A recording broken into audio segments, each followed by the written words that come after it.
be able to start her up now. Let's hope. Fingers crossed. Safe wait for the car.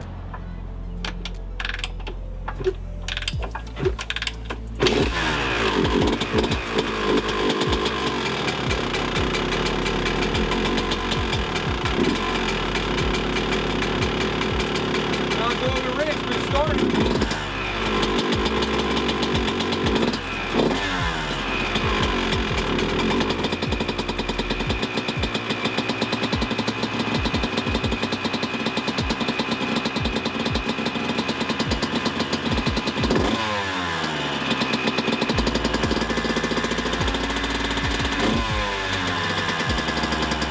Started up with only one kick once we figured out that the kill switch was the problem, which is awesome. I'm really surprised the Electron carb had no little issues for that. Seems like it's running a little bit rich right now, which Electron told us it's probably going to be rich from the factory.